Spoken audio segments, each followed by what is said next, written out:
वट सावित्री के दिन ब्रह्मा जी के मुख से प्रकट हुआ है। सौभाग्यवती नारियां अखंड सौभाग्य के लिए वट सावित्री का व्रत आप लोग करते होंगे, कई लोग अखंड सौभाग्य के लिए करेंगे, क्योंकि इस वट के पेड़ के नीचे भगवान विष्णु शंकर जी से विनती करे थे वर के लिए, इसलिए अखंड सौभाग्य का देने वाला, जिसका प्रॉपर्टी का झगड़ा चल रहा हो, अदालत में कोई केस चल रहा हो, किसी भी चीज का केस, अदालत में अगर किसी भी चीज की अगर केस चल रहा है तो बड़ के पत्ते के ऊपर बालू मिट्टी का शिवलिंग बना, बालू रेत का, बड़ के पेड़ के नीचे ही उसकी पूजन करें, उस पे 3 चम्मच दही चढ़ा दें, अपनी मनोकामना कर कर दही चढ़ाकर उस दही को चम्मच में वापस लेकर जाए, शंकर जी की पूजन कर कर उसको विसर्जन करें। वो दही जो लेकर आए, जब अदालत कार्रवाई हो और आप केस के लिए अदालत में जाए, उसको चंदन में मिलाकर तिलक कर कर जाइए, आपका काम विजय प्राप्त होगी, काम करते होगा। वटकेश्वर महादेव का स्मरण करने से कार्य की सिद्धि होती है। जिस बच्चे का एग्जाम में पास नहीं हो रहा हो, अच्छे नंबर नहीं आ रहे हो, वो भी इस दही का तिलक लगाकर जा सकता है। वटकेश्वर ऐसे भगवान शिव विराजमान हैं। 16 श्रृंगार में नारी के हाथ की चूड़ी का कलर अलग हो सकता है, चूड़ी की डिजाइन अलग हो सकती है, चूड़ी अलग हो सकती है, चूड़ी महंगी सस्ती हो सकती है, मंगलसूत्र की कीमत ऊंची नीची हो सकती है, पांव की बिछुड़ी की कीमत ऊंची नीची हो सकती है, कान के कुंडल की कीमत ऊंची नीची हो सकती है।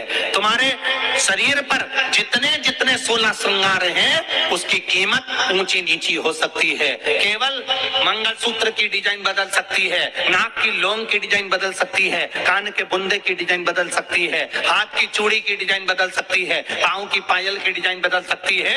केवल नारी के 16 श्रृंगार में एक श्रृंगार ऐसा है जिसकी कीमत जो पहले थी वही कीमत आज तक है और उसकी डिजाइन आज तक नहीं बदली। वो मांग का सिंदूर है, एक जैसी डिजाइन है और एक जैसी कीमत है। सारे श्रृंगार की कीमत अलग, पर मांग में जो सिंदूर डाला जाता है वो एक कीमत का होता है, एक डिजाइन का होता है और एक जैसा होता है, और वो सबसे भारी होता है। सावित्री यमराज से कह रही है मेरे पति को छोड़ दो। यमराज कह रहा है सावित्री तेरा पति मर चुका है, मांग के सिंदूर को पोंछ दे। सावित्री कहती है पूरा श्रृंगार उतार दूंगी पर मांग का सिंदूर नहीं पूछने दूंगी। तब यमराज ने कहा जब तक तू मेरे मांग का अपनी मांग का सिंदूर नहीं उतारती तब तक तू मेरे पास नहीं आ सकती। भगवान यमराज से सावित्री ने कह दिया मैं भी तुझे वचन देती हूँ यमराज, मेरी मांग में जब तक सिंदूर है, जैसे सीता ने लाइन, लक्ष्मण जी ने लाइन खींच दी थी और सीता पार नहीं जा सकती थी, मैं भी तुझे वचन देती हूँ जब तक नारी की मांग में सिंदूर है तब तक तू उसके पति को उसके सामने लेकर नहीं जा सकता। ये भी मैं तुझे कह देती हूँ। यमराज भैंसे पर सवार होकर सत्यवान को लेकर जा रहा था, सावित्री से वचन पर वचन चल रहे थे, अड़ के पेड़ के नीचे छोड़कर आए। क्या चाहिए तुझको, क्या चाहिए तुझको, क्या दूं मैं तुझको, कुछ मांग ले मुझसे। सावित्री कहती है क्या दोगे आप, मेरे पति के प्राण दे दो बस वापिस, और कुछ नहीं चाहिए। जब यमराज यमलोक में प्रवेश करने लगा, मांग के सिंदूर में से थोड़ा सा सिंदूर सावित्री ने केवल हाथ में लेकर अपनी बिंदी पर जो लगाया, सत्यवान को लेकर यमराज अंदर नहीं जा पाया। बाहर खड़े होकर कहता है मांग ले, मैं तुझे एक वचन नहीं, तू बोले तो मैं 2 वचन दे देता हूँ, तू बोले तो मैं 3 वचन दे देता हूँ, तू मांग क्या चाहिए। अब सावित्री ने कहा देना चाहते हो, हाँ। अब यमराज को लगा कि लालच में पड़ गई सावित्री, तब कहा पहला वचन दीजिए मेरे अंधे सास ससुर के नेत्र वापिस आ जाएं। यमराज ने कहा तथास्तु। दूसरा वचन दीजिए मेरे सास ससुर अपने पोता पोती का मुख देखें। यमराज ने कह दिया तथास्तु।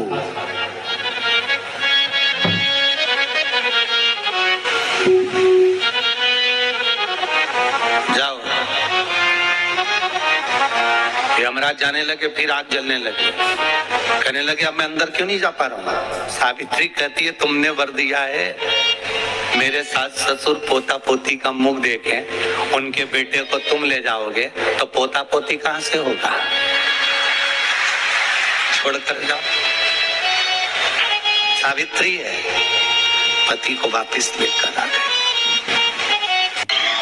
कर्जा मुक्ति के लिए सारे वृक्षों में अगर कोई श्रेष्ठ वृक्ष माना गया है तो वो बट का वृक्ष माना गया है महाराज। इसलिए प्रशासनिक कार्य के लिए, मानसिक टेंशन में, परेशानियों में बटकेश्वर महादेव का स्मरण किया जाता है। और यदि निवेदन करूंगा बहुत ज्यादा, यदि आपको कर्जा हो गया है, बहुत ज्यादा कर्जा हो गया और वो कर्जा चूक ही नहीं रहा, तो थोड़े दिन बड़ के पेड़ के नीचे आप बटकेश्वर महादेव के लिए 1 लोटा पानी, उसमें थोड़ा सा पिसा हुआ चावल पीस के गला लेना चावल को और पीस लेना, पीस के उस पानी में मिला और मिलाकर उसमें थोड़ी सी हल्दी पिसी हुई डालकर बटकेश्वर महादेव के नाम से बड़ के पेड़ के नीचे अपनी कामना कर जो कर्जा हुआ है उस कर्जे का भान देते हुए, स्मरण देते हुए छोड़ दो। महाराज 2 या 3 सोमवार एक ही जगह पर करना, 3 सोमवार बाद वहीं से बड़ के पेड़ की थोड़ी सी जड़ उठा लाना और उस जड़ को कोई धागे में बांधकर या तो अपने गले में डाल लो या अपनी जेब में पटक लो, उसको थोड़े दिन पटक कर रखो, लगभग 2 से 3 महीना पटक कर रखो। वो जड़ जैसे बढ़ता पेड़ विस्तार होता है, पानी गिरे ना गिरे, जल वृष्टि हो ना हो, गर्मी पड़े ना पड़े, उसको कोई फर्क नहीं पड़ता। बढ़ता वृक्ष आप रूप फैलता जाता, उसकी जड़ें अपने आप प्रबल होती।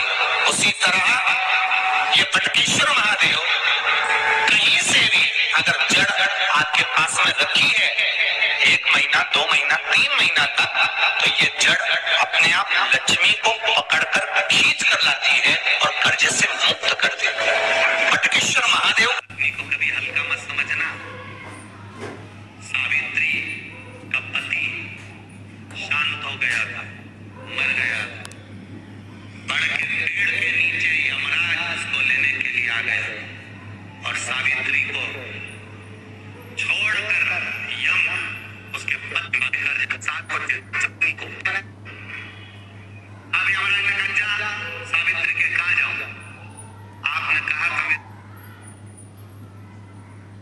जब तक तू मेरे मांग का, अपनी मांग का सिंदूर नहीं उतारती तब तक तू मेरे पास नहीं आ सकती। भगवान यमराज से सावित्री ने कह दिया मैं भी तुझे वचन देती हूँ यमराज, मेरी मांग में जब तक सिंदूर है, जैसे सीता ने लाइन, लक्ष्मण जी ने लाइन खींच दी थी और सीता पार नहीं जा सकती थी, मैं भी तुझे वचन देती हूँ जब तक नारी की मांग में सिंदूर है तब तक तू उसके पति को उसके सामने लेकर नहीं जा सकता, ये भी मैं तुझे कह देती हूँ। यमराज भैंसे पर सवार होकर सत्यवान को लेकर जा रहा था, सावित्री से वचन पर वचन चल रहे थे, बड़ के पेड़ के नीचे छोड़कर आए।